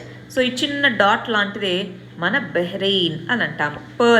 ఒక పర్ల్ లాంటిది, ఒక ముత్యం లాంటిది. పర్ల్ ఆఫ్ పర్షియన్ గల్ఫ్ అని పిలుస్తూ ఉంటారు. పర్ల్ ఆఫ్ పర్షియన్ గల్ఫ్ అనేటటువంటిది ఏంటి? బహ్రెయిన్. దీని క్యాపిటల్ మనామా అనే సిటీ అన్నమాట. సో ఇప్పుడు ఈ కంట్రీస్ కనుక ఇజ్రాయెల్తో ఈ ప్రాంతంలో పీస్ ప్రాసెస్ వచ్చే అవకాశం ఉంది. కానీ పాలస్తీన్కి ఏమవుతుందన్నది మనం చూడాలి. అసలు మన ట్రంప్కి నోబెల్ శాంతి బహుమతి ఇవ్వాలన్నారే, అది ఎందుకు అనుకున్నారు? ఒకటి యూఏఈతో ఇలా పీస్ డీల్ చేశాం చూసారా ఇజ్రాయెల్తో కలిసి అని. సో ఇప్పుడు ఇది కూడా జరిగితే ఇంకొంచెం అది పెరగచ్చు. బట్ ఏదేమైతేనేమి ఇదొక మంచి డెవలప్మెంటే అనమాట. ఇన్ని రోజులుగా వెస్ట్ ఏషియన్ మరి అరేబియన్ కంట్రీస్ మధ్యలో చాలా గొడవలు ఉండేవి ఇజ్రాయెల్తో, వీటికి అవి స్లోగా సర్దుమనగడం అన్నది మంచి విషయమే. మరొకసారి ఈ బహ్రెయిన్ అనేటటువంటి కంట్రీ యొక్క జాగ్రఫికల్ లొకేషన్ చూద్దామా. ఇది పర్షియన్ గల్ఫ్ ప్రాంతంలో ఉంది. గల్ఫ్ ప్రాంతంలో ఉన్న కంట్రీస్ చూడండి, ఒమన్, సౌదీ అరేబియా, ఇక్కడ ఉండేటటువంటిదేమో మన యూఏఈ, రైట్. యూఏఈ ఇక్కడ ఇది మిస్ అయింది, రాసుకోండి. UAE, Saudi Arabia, Iraq, Iran. So ఇవి మనకి గల్ఫ్, ఇది పర్షియన్ గల్ఫ్ కదా, పర్షియన్ గల్ఫ్ చుట్టూ ఉన్నది. ఇది చిన్నది మన కువైట్ అనమాట. ఇలాగ ఈ దేశాలన్నీ ఉన్నాయి. వాటిలో బహ్రెయిన్ ఒక ఐలాండ్ దేశం అనుకున్నాం. ఇక్కడ దీని క్యాపిటల్ మనామా. ఇది యుఎస్ఏకి చాలా ఇంపార్టెంట్ కంట్రీ అనమాట. ఎందుకంటే దీని యొక్క నేవీ బేస్ అనేటటువంటిది ఇక్కడ ఉంది. గమనిస్తున్నారా? నేవీ బేస్ ఇక్కడ ఉంది. ఇక్కడేమో ఇరాన్. సో ఈ పర్షియన్ గల్ఫ్లో కాన్ఫ్లిక్ట్ వచ్చినప్పుడు ఈ నేవీ బేస్ చాలా చాలా స్ట్రాటజిక్గా ఇంపార్టెంట్. ఇక్కడ ఈ జలసంధిని ఏమంటాము? స్ట్రెయిట్ ఆఫ్ హార్ముజ్ అని అంటాం. గుర్తెచ్చుకోండి, స్ట్రెయిట్ ఆఫ్ హార్ముజ్ అని అంటాం దీన్ని. యుఎస్ఏ యొక్క ఫ్లీట్ అనేటటువంటి బహ్రెయిన్లో ఉంది. దీని చుట్టూ ఉన్నటువంటి జాగ్రఫికల్ లొకేషన్స్ క్విక్గా గుర్తెచ్చుకోండి. గల్ఫ్ ఆఫ్ ఆడెన్ యెమెన్కి దగ్గరలో ఉంది. రెడ్ సీ, ఆఫ్రికా మరియు అరేబియన్ పెనిన్సులాని డివైడ్ చేసేది రెడ్ సీ, రైట్. మరి నెక్స్ట్ ఆర్టికల్ వచ్చేటప్పటికి ఇంటర్నేషనల్ రిలేషన్స్లో చదువుకుంటాం. మీడియా అనేటటువంటిది ఏ విధంగా ఒక దేశంలో రెండు దేశాల మధ్య రిలేషన్స్ని ఏ విధంగా ఇన్ఫ్లుయెన్స్ చేస్తుందన్న దానికి ఎగ్జాంపుల్గా ఇది రాసుకోవచ్చండి. ఇక్కడ ఏం చెప్తున్నాము చూడాలి. హ్యాకర్స్, రష్యా, చైనా ఈ కంట్రీస్కి సంబంధించిన హ్యాకర్స్ యుఎస్ యొక్క ఓటింగ్ని టార్గెట్ చేస్తున్నారన్నట్టుగా మైక్రోసాఫ్ట్ అనేటటువంటి కంపెనీ చెప్పడం జరిగిందనమాట. రీసెంట్గా సైబర్ అటాక్ అనేది జరిగింది. గమనించాలి, సైబర్ అటాక్ అనేటటువంటిది జరిగింది. దేని మీద? యుఎస్ఏలో నవంబర్లో ఎన్నికలు ఉండబోతున్నాయి. ఆ ఎన్నికల క్యాంపెయిన్ మీద వీళ్ళు చేస్తున్నారంటున్నారు. బాగా గమనించాలండి. సైబర్ థ్రెట్ అనేటటువంటిది మనం గమనిస్తే లాస్ట్ ఎన్నికల్లో కూడా, యుఎస్ఏ ఎన్నికల్లో కూడా రష్యా యొక్క హస్తం ఉంది అని చెప్పి చాలా సంవత్సరాలది పెద్ద గొడవ అయింది, రైట్. ఈ విధంగా ఇంత సెక్యూరిటీ ఉండి అంత పెద్ద దేశం కంపారిటివ్లీ యుఎస్ఏ, అవునా, అయినా సరే ఈ విధంగా సైబర్ అటాక్స్ అనేవి జరుగుతూ ఉన్నాయి. అంటే దీనివల్ల డెమోక్రసీకి థ్రెట్ అయి వచ్చే అవకాశం ఉందా లేదా అండి? ప్రజల యొక్క పర్సెప్షన్ని మారుస్తూ ఈ విధంగా చేయడం అన్నమాట. డేటాని థెఫ్ట్ చేయడము ఇదంతా కూడా. అంటే సోషల్ మీడియా డెమోక్రసీ అన్నటువంటి యాంగిల్ నుంచి మనం దీన్ని చదువుకోవాలి. సోషల్ మీడియా డెమోక్రసీ అన్నటువంటిది. వీలైతే మనకి నెట్ఫ్లిక్స్లో ది సోషల్ డైలమా అనేటటువంటి ఒక మూవీ ఉందండి, వీలైతే అది చూడండి. అదొక డాక్యుమెంటరీ, మూవీ అని కాదు. ది సోషల్ డైలమా అనేటటువంటి డాక్యుమెంటరీ ఒకటి నెట్ఫ్లిక్స్లో ఉంది. ఇప్పుడు కాదు, మీకు ఎప్పుడు టైం ఉంటే అప్పుడు ఒకసారి చూడండి. నెక్స్ట్ ఆర్టికల్ వచ్చేటప్పటికి ఎన్విరాన్మెంట్కి సంబంధించి దీని గురించి చాలా చాలా డీటెయిల్డ్గా మనం నిన్న చదువుకున్నాం, అవునా కదా. కాలిఫోర్నియాలో ఫైర్ అనేది జరుగుతుంది, దాన్ని జాగ్రఫికల్ పర్స్పెక్టివ్ చదువుకున్నాం. దాని యొక్క ఎన్విరాన్మెంటల్ పర్స్పెక్టివ్ చదువుకున్నాం. ఈ ప్రాంతం, ఈ కాలిఫోర్నియా ప్రాంతంలో ఉండేటటువంటి క్లైమేట్ ఏంటి అని చదువుకున్నాం. అవునా కాదా అండి? సో ఇవన్నీ చదువుకున్నాం. ఒక్కసారి అవన్నీ గుర్తు తెచ్చేసుకోండి. ఎవరైనా చూడని వాళ్ళు ఉంటే చాలా చాలా ఇంపార్టెంట్ అండి, జాగ్రత్తగా చదువుకోవాలి. ఇప్పటి వరకు కాలిఫోర్నియాలో ఫారెస్ట్ ఫైర్స్లో ఇది చాలా పెద్ద ఫారెస్ట్ ఫైర్ అన్నట్టుగా చెప్తున్నారనమాట. ఇంకా చాలా రోజులు దీని యొక్క ఇంపాక్ట్ ఉండబోతుంది అన్నట్టుగా. ఈ ఫారెస్ట్ ఫైర్స్ వల్ల ఈ గ్లోబల్ వార్మింగ్ పెరిగే అవకాశం ఉంది. ఎందుకంటే ఇక్కడ ఉండేటటువంటి మంటలు ఏవైతే ఉన్నాయో దాని ద్వారా వచ్చిన CO2 చాలా ప్రాంతాన్ని ఇంపాక్ట్ చేయబోతుంది. గ్లోబల్ వార్మింగ్, క్లైమేట్ చేంజ్ వల్ల ఇంత పెద్ద రీతిలో మనకి మంటలు వచ్చాయన్నది మనం తెలుసుకోవాలి. నెక్స్ట్ ఆర్టికల్ ఎకానమీకి సంబంధించినటువంటిది. స్టార్టప్స్, ఇండియాలో స్టార్టప్స్ ఎలా ఉన్నాయి ఏంటి అన్నదానికి సంబంధించినది అనమాట. రీసెంట్గా మన DPIIT అనేటటువంటిది ఒక ర్యాంకింగ్ని విడుదల చేయడం జరిగింది. DPIIT అంటే department for promotion of industry and internal trade అంటాము. ఇది మినిస్ట్రీ ఆఫ్ కామర్స్ కిందికి వస్తుందన్నమాట. ఇది రిలీజ్ చేసినటువంటి రిపోర్ట్లో మనకి ఏం చెప్పడం జరిగింది, గుజరాత్ అనేటటువంటిది స్టార్టప్ ఎకోసిస్టమ్ని బిల్డ్ చేయడంలో ఇంపార్టెంట్ రోల్ని ప్లే చేసింది. స్టార్టప్స్ అనేటటువంటి దీంట్లో ఎక్కువగా ఉన్నాయి, బెస్ట్ పర్ఫార్మర్గా ఉంది అన్నట్టుగా చెప్తున్నారు. ఏది స్టేట్స్లో. అదే యూనియన్ టెరిటరీస్కి వచ్చేటప్పటికి ఢిల్లీ అనేటటువంటిది బెస్ట్ పర్ఫార్మర్గా ఉంది. స్టేట్స్కి వచ్చేటప్పుడు గుజరాత్ బెస్ట్ పర్ఫార్మర్గా ఉంది అని చెప్తున్నారనమాట. సో దీంట్లో ర్యాంకింగ్లో 22 రాష్ట్రాలు, 3 యూనియన్ టెరిటరీస్ పార్టిసిపేట్ చేశారనమాట. దాన్ని బట్టి ఇది స్టార్టప్ ఎకోసిస్టమ్ ఎలా ఉంది అని స్టడీ చేసి ఈ విధంగా ర్యాంకింగ్ అనేటటువంటిది ఇవ్వడం జరిగింది. ఇక్కడ మనం ఒక విషయం గుర్తుపెట్టుకోవాలండి. ఏంటది? DPIIT, department of promoting industry and internal trade అనేటటువంటిది ఏదైతే ఉందో ఇది మినిస్ట్రీ ఆఫ్ కామర్స్ కిందకి వస్తుందన్నాం కదా. ఇదే స్టార్టప్స్కి సంబంధించిన పాలసీస్ని అవన్నీ ఫామ్ చేసేది ఇదే అన్నమాట. దీంట్లో ఫండ్ ఆఫ్ ఫండ్ అంటే ఏమంటారు? ఫండ్ ఆఫ్ ఫండ్స్ అంటే స్టార్టప్స్కి ఫండింగ్ చేసేటటువంటి ఫండ్స్ ఉంటాయి కొన్ని. సో వాటికి ఫండ్ చేసే పెద్ద కంపెనీస్, పెద్ద ఫండ్స్.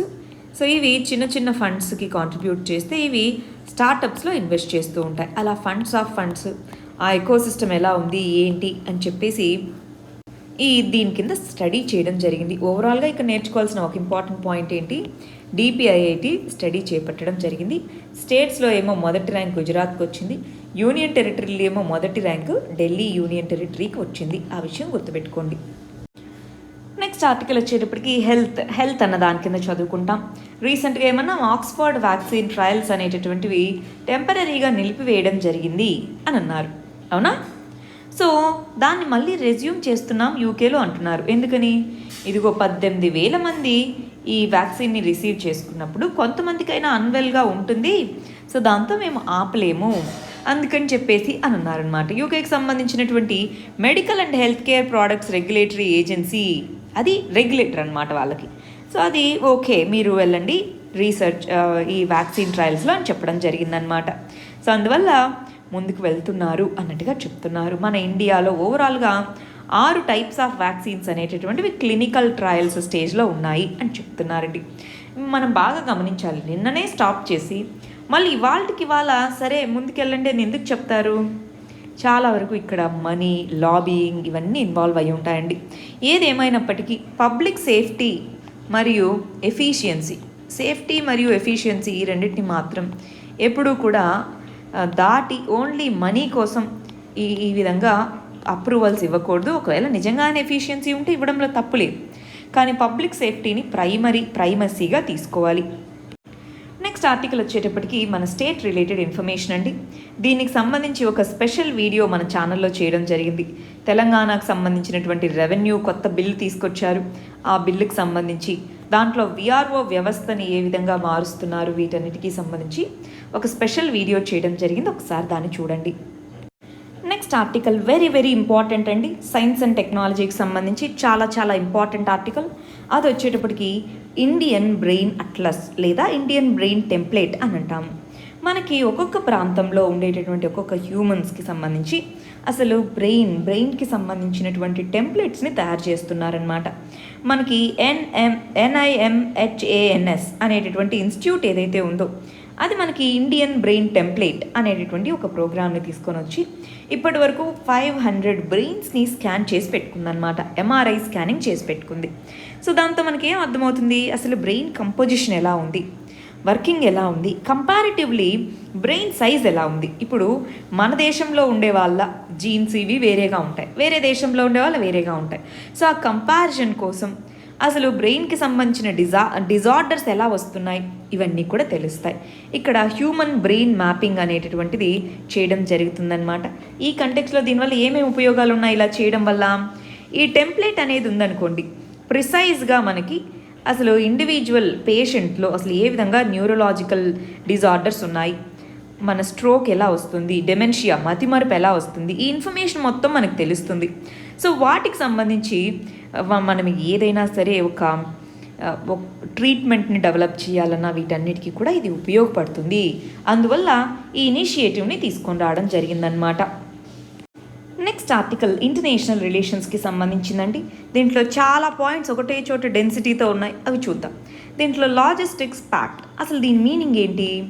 లాజిస్టిక్స్ ప్యాక్ట్ అంటే మీనింగ్ ఏంటి అంటే, మన దేశం ఇండియా వేరే దేశంతో, ఒక ఏ అనే దేశం లేదా బి అనే దేశం, ఏ దేశంతో అయినా సరే ఒక అగ్రిమెంట్ చేసుకుంటే మన ఇండియన్ నేవీ కానీ వీళ్ళు అక్కడికి వెళ్ళి అక్కడ ఫర్ ఎగ్జాంపుల్ ఏదైనా రిపేర్ వచ్చింది లేదా రీఫ్యూయల్ చేసుకోవాలి, అక్కడ వాళ్ళ లాజిస్టిక్స్ని యూజ్ చేసుకోవచ్చు. అదేవిధంగా వాళ్ళు మన యొక్క మిలిటరీ బేసెస్ని కూడా విజిట్ చేయొచ్చు అనమాట. సో ఆ విధమైనటువంటి ప్యాక్ట్నే లాజిస్టిక్స్ ప్యాక్ట్ అని పిలుస్తూ ఉంటాం. సో అవి ఏ కంట్రీస్తో, చాలా కంట్రీస్తో ఉన్నాయి. రీసెంట్గా మనం జపాన్తో ఈ లాజిస్టిక్ ప్యాక్ట్ని సీల్ చేసుకోవడం జరిగింది. అంతకుముందు ఆస్ట్రేలియాతో చేసుకున్నాం. సో ఏ కంట్రీస్తో ఉన్నాయి, యుఎస్ఏతో ఉందా లేదా, ఇవి తెలుసుకున్నాం. ప్రిలిమ్స్ పాయింట్ ఆఫ్ వ్యూలో చాలా ఇంపార్టెంట్, మెయిన్స్ పాయింట్ ఆఫ్ వ్యూలో ఏదన్నా ఒక చోట ఆన్సర్ రాసేటప్పుడు ఎక్కడైనా సరే India Russia relationship, India Vietnam relationship ఇలాంటివి రాసేటప్పుడు మనకి యూజ్ అవుతుంది. సరే, మరి ఏ దేశాలతో లాజిస్టిక్స్ ప్యాక్ట్ అనేటటువంటిది మనకు ఉంది? ఈ వీక్లోనే జపాన్తో మనం ఈ లాజిస్టిక్స్ అగ్రిమెంట్ చేసుకున్నాము. ఫ్యూ మంత్స్ బ్యాక్ మనము ఆస్ట్రేలియాతో ఈ లాజిస్టిక్స్ అగ్రిమెంట్ కంక్లూడ్ చేసుకున్నాము. అంతకుముందు యూఎస్ఏతో లాజిస్టిక్స్ అగ్రిమెంట్ లెమోవా అని పిలుస్తామన్నమాట. Logistics exchange memorandum of agreement అని పిలుస్తారు. సో లెమోవా అనేటటువంటి యూఎస్ఏతో చేసుకున్నాము. ఇలా 3 దేశాలతో ఉన్నాయి.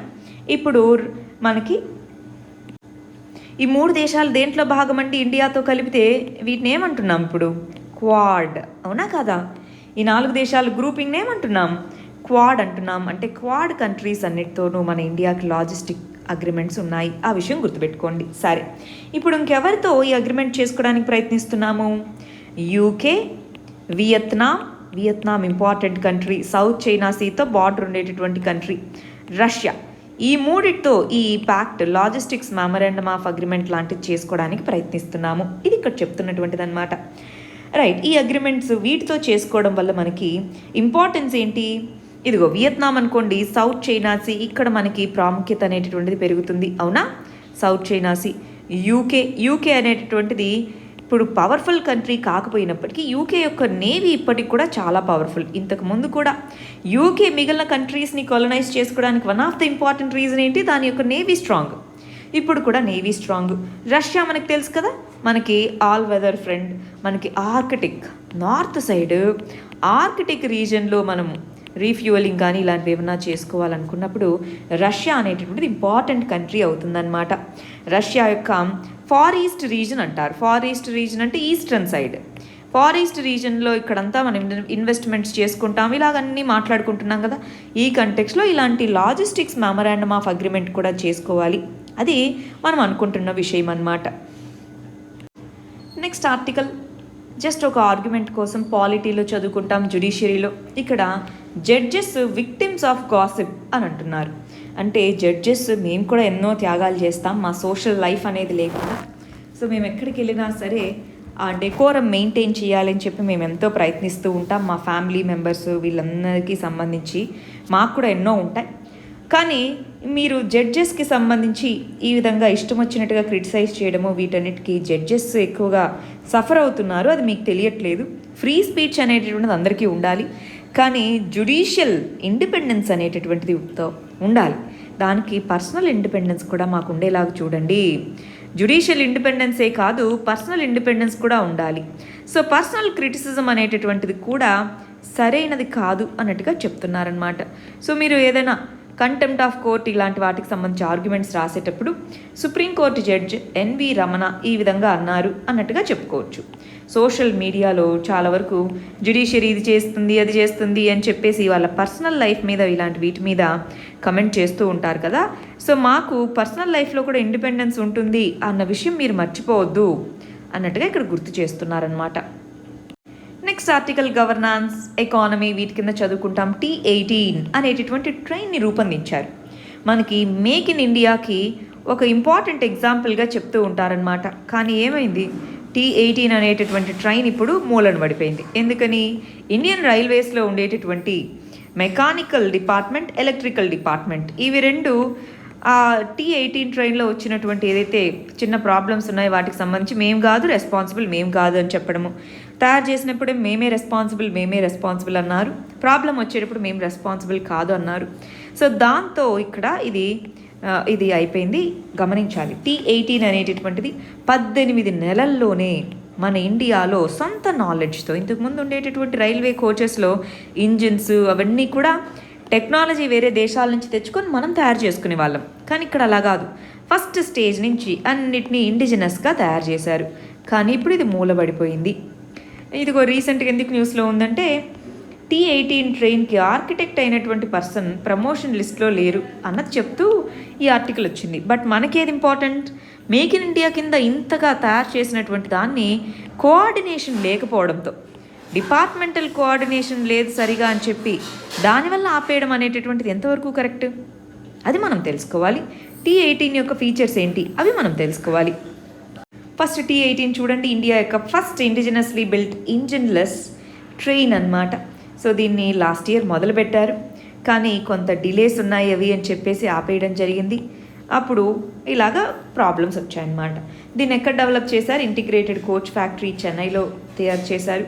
18 నెలల్లోనే డిజైన్ స్టేజ్ నుంచి మ్యానుఫ్యాక్చరింగ్ స్టేజ్ అంతా కంప్లీట్ చేశారు. ప్రోటోటైప్ని డెవలప్ చేయడానికి 100 కోట్ల రూపాయలు ఖర్చు అయింది. శతాబ్ది ట్రైన్స్తో పోలిస్తే చాలా ఎక్కువ స్పీడ్ అనేటటువంటిది ఉంటుంది అన్నట్టుగా చెప్తున్నారనమాట. 160 kmph వెళ్తుంది. ప్రస్తుతానికి ఉన్నటువంటి ఫాస్టెస్ట్ ట్రైన్ శతాబ్ది ట్రైన్ మనకి ఇండియన్ రైల్వేస్ మెయింటైన్ చేసే దాంట్లో. సో ఇది దానికంటే ఎక్కువ స్పీడ్ని మెయింటైన్ చేస్తుంది. సెల్ఫ్ ప్రొపెల్డ్ ట్రైన్ ఇది అని చెప్తున్నారు. మ్యాగ్నెటిక్ లీవీ పద్ధతిలో ఇది నడుస్తుంది. 360 డిగ్రీ రొటేటింగ్ సీట్స్ ఉంటాయి లోపల. ఏసీ కార్స్ అంటే ఏసీ క్యాబిన్స్ ఇవన్నీ కూడా ఉంటాయి. GPS బేస్డ్ ట్రాకింగ్ సిస్టమ్ ఇవన్నీ కూడా ఉన్నాయన్నమాట. సో ట్రావెల్ టైంని తగ్గిస్తుంది అని చెప్పారు. టెక్నికల్ గ్లిచెస్ వచ్చేటప్పటికి ఈ విధంగా పక్కన పడిపోయింది. కానీ ఏం చేయాలి, డిపార్ట్మెంటల్ కోఆర్డినేషన్ లేదు అన్నప్పుడు తీసుకొని రావాలి, అంతే కదండి. ఈ డిపార్ట్మెంటల్ రైవలరీ అనేటటువంటిది ఏదైతే ఉంటుందో దాన్ని తగ్గించి ఒక ఆర్గనైజేషన్ కోసం పనిచేస్తున్నామన్నా తీసుకొని రావాలి. సో డిపార్ట్మెంటల్ కోఆర్డినేషన్తో ఇంకొంత మనీని ఎప్పుడూ కూడా ఏం చేస్తుంటారు, చిన్న ఫెయిల్యూర్ వస్తే చాలు దాన్ని పక్కన పడేసి మళ్ళీ ఫారిన్ కంట్రీస్ నుంచి తెచ్చుకుంటారు. దాన్ని వదిలేసి మేక్ ఇన్ ఇండియా యొక్క స్పిరిట్ని ఫుల్గా పాటించాలి. దానికి తగ్గట్టుగా ఇంకొంచెం ఎంకరేజ్మెంట్ ఇవ్వాలి, ఇంకొంచెం ఫండింగ్ ఇవ్వాలి, అంతేనా? ఇది చెయ్యాలి. నెక్స్ట్ ఆర్టికల్ ఎకానమీలో వెరీ వెరీ ఇంపార్టెంట్ అండి. సింగపూర్ కన్వెన్షన్ అనేటటువంటిది ఎన్ఫోర్స్మెంట్ టైం మొదలైంది అన్నారు. అంటే ఫోర్స్ అంటున్నారు. ఎప్పుడైనా కన్వెన్షన్స్కి సైన్ చేయడము, రాటిఫై చేయడము అని 2 ఉంటాయండి. సైన్ చేయడము అంటే ఓకే దీంట్లో మేము పార్ట్గా ఉంటాము అని, రాటిఫై చేయడము అంటే మేము ఇంప్లిమెంట్ చేస్తాము అని చెప్పడం అన్నమాట. ఇలా కొన్ని దేశాలైనా మినిమం ఒక లిమిట్ అని ఉంటుంది. సో ఆ మినిమం దేశాలు మేము ఇంప్లిమెంట్ చేస్తాం దీన్ని అని ఎప్పుడైతే వాళ్ళు రాటిఫై చేస్తారో అప్పుడు అది ఎఫెక్ట్లోకి వస్తుందంటే దాని ఇంప్లిమెంటేషన్ మొదలవుతుంది. అలాగ సింగపూర్ కన్వెన్షన్ అనేటటువంటిది ఎఫెక్ట్లోకి వచ్చింది అని చెప్తున్నారు. అసలు ఈ సింగపూర్ కన్వెన్షన్ అంటే ఏంటి? సింగపూర్ కన్వెన్షన్ ఆన్ మీడియేషన్ అంటున్నారు. ఆ సింగపూర్ కన్వెన్షన్ ఏంటి, దాని యొక్క ఇంపార్టెన్స్ ఏంటి, సో ఇండియాకి ఇంపార్టెన్స్ ఏంటి, ఇంటర్నేషనల్గా ఇంపార్టెన్స్ ఏంటి, అవి తెలుసుకుందామా? ఫస్ట్ ఇక్కడ గమనించాలండి, సింగపూర్ కన్వెన్షన్ ఆన్ మీడియేషన్ అంటున్నాము. ఏంటి ఈ కన్వెన్షన్ అనేటటువంటిది? యునైటెడ్ నేషన్స్ యొక్క జనరల్ అసెంబ్లీ అనేటటువంటిది 2018లో ఒక రెజల్యూషన్ని అడాప్ట్ చేసుకుంది. United nations convention on international settlement agreements resulting from mediation అని పిలుస్తున్నాం. ఇంత పెద్ద పేరు. సో ఆ పేరుకి 2019లో జనరల్ అసెంబ్లీ అనేటువంటి సైనింగ్కి, సిగ్నేచర్స్ తీసుకోవడానికి లాస్ట్ ఇయర్ సింగపూర్లో ఈ కన్వెన్షన్ యొక్క సెరమనీ చేయడం జరిగింది కాబట్టి దాని పేరుని సింగపూర్ కన్వెన్షన్ ఆన్ మీడియేషన్ అంటున్నాం. దాని అఫీషియల్ నేమ్, ఫుల్ నేమ్ వచ్చేటప్పటికి United nations convention on international settlement of agreements resulting from mediation అనే దాని పేరు సింగపూర్. ఏం లేదండి, మీడియేషన్ ప్రతిదీ కూడా కోర్టుకు వెళ్లకుండా, ప్రతి బిజినెస్కి సంబంధించిన డీల్స్ అన్నీ కోర్టుకు వెళ్లకుండా ఒక మీడియేషన్కి సంబంధించి ఒక ట్రిబ్యునల్ లాంటిది ఉంటుంది ఇంటర్నేషనల్గా. ఇప్పుడు యూకే ఇండియా మధ్యలో, యూకే కంపెనీ ఇండియాలో ఇన్వెస్ట్ చేసినప్పుడు ఏదైనా గొడవ వస్తే ఇండియాలో ఉన్న కోర్ట్స్ దగ్గర అప్లై చేయాలా, యూకేలో ఉన్న కోర్ట్స్ దగ్గర అప్లై చేయాలా, ఎవరి చట్టాలు వర్తిస్తాయి, ఏ విధంగా ఫైన్ వేయాలి, ఇలాంటి ఎన్నో కన్ఫ్యూజన్స్. వాటన్నిటినీ తీసేస్తూ ఒక ఇంటర్నేషనల్గా కామన్ రూల్స్ని తీసుకొని వచ్చేందుకు ఇలాంటి మీడియేషన్ ప్రాసెస్ని తీసుకొని రావడం జరిగింది. దీంట్లో మరి ఒక ట్రిబ్యునల్ లాంటిది ఉంటుంది. అది ఫాస్ట్గా, చాలా డిలే ఉంటుంది. ఒక్కొక్క కంట్రీలో ఎన్నో పెండింగ్ కేసులు ఉంటాయి.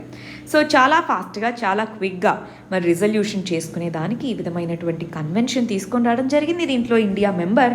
ఇండియా ఆల్రెడీ 2019లోనే రాటిఫై చేయడం జరిగిందనమాట.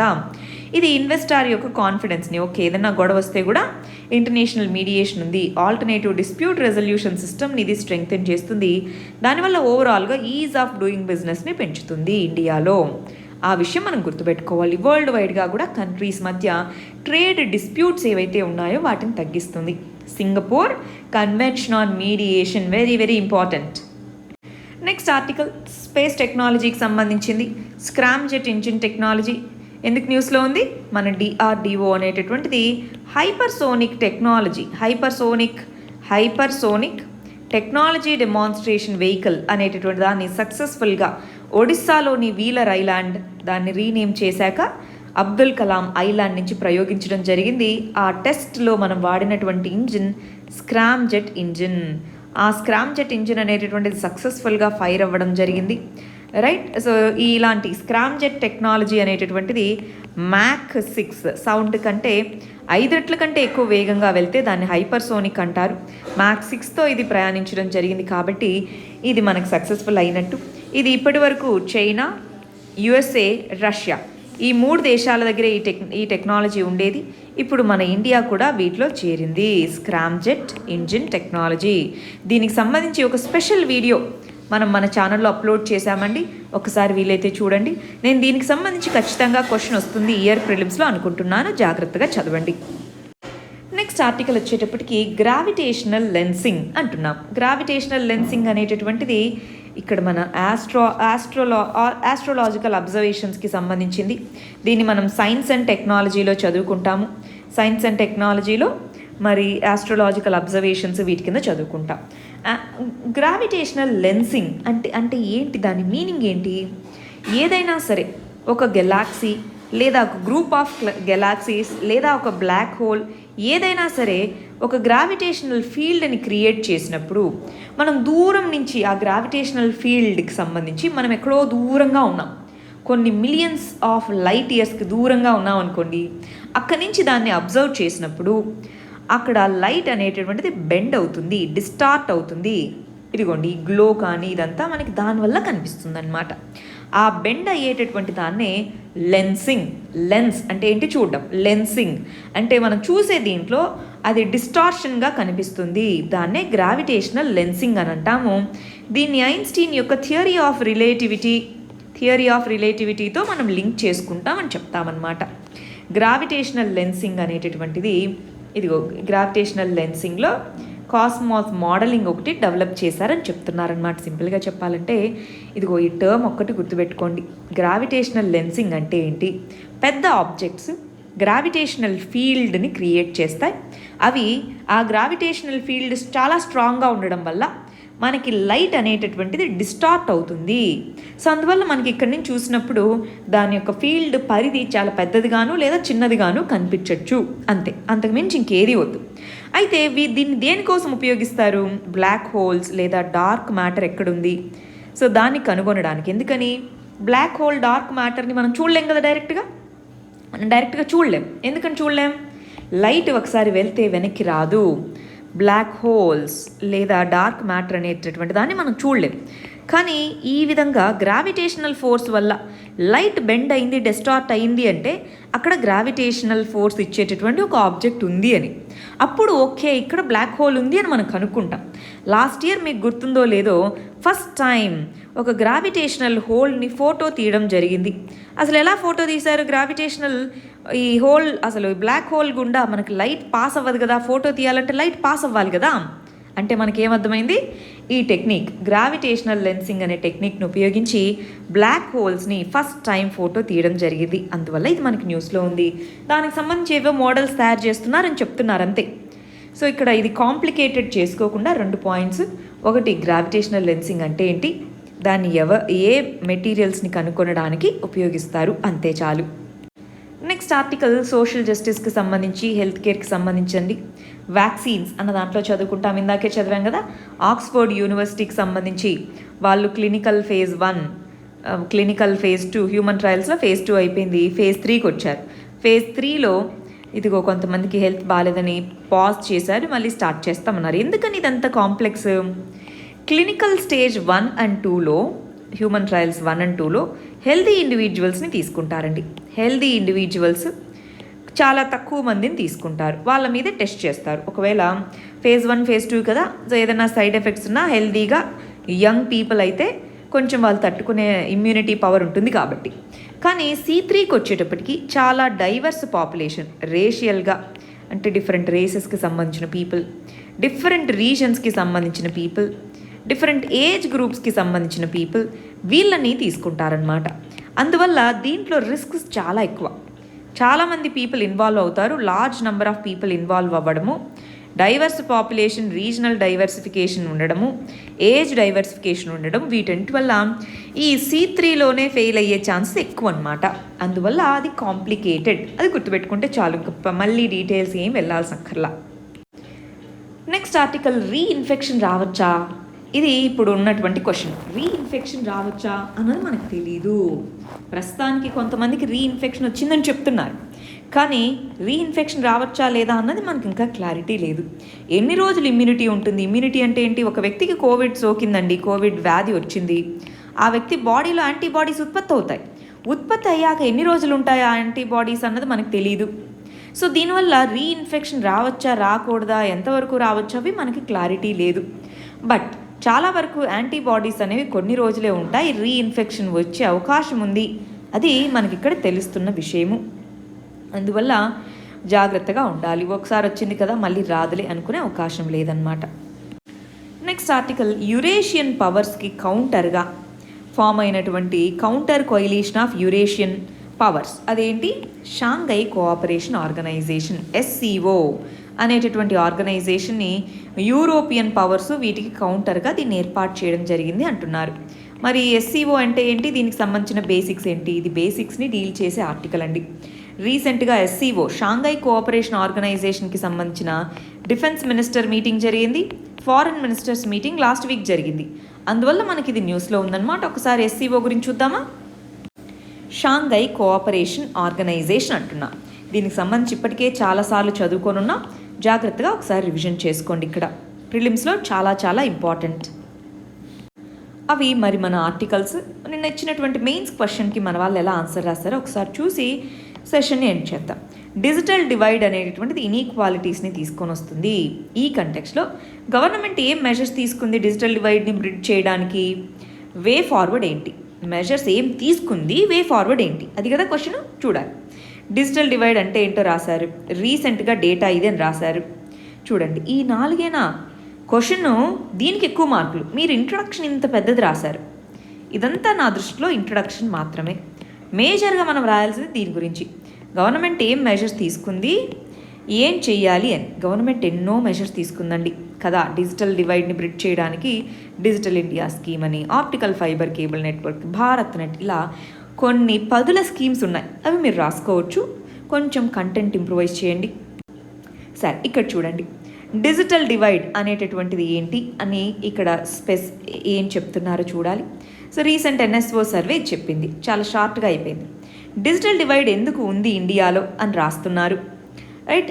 అవేర్నెస్, ఇవన్నీ ఉండడం వల్ల డిజిటల్ డివైడ్ ఉంది అన్నారు. మరి గవర్నమెంట్ ఏమేమి మెజర్స్ తీసుకుంది ఆల్రెడీ అని అంటున్నారు. వీటిని మీరు ఇంకా ఎక్కువ రాయొచ్చండి, అదే చెప్తున్నాను, ఇంకొన్ని రాయండి. కనీసం 6 to 7 మెజర్స్ మీరు రాయగలగాలి, గవర్నమెంట్ తీసుకున్న మెజర్స్. ఆ తర్వాత వే ఫార్వర్డ్ ఏంటి అది ఇక్కడ రాశారు, ఇది బాగుంది, రైట్. ఇది కొంచెం ఇంప్రూవైజ్ చేయండి. ఇక్కడ చూద్దాం, డిజిటల్ డివైడ్కి సంబంధించి కరెంట్ ఇష్యూతో మొదలుపెట్టారు. డిజిటల్ డివైడ్ అనేటటువంటి భారతదేశంలో ఒక సవాలుగా మారింది.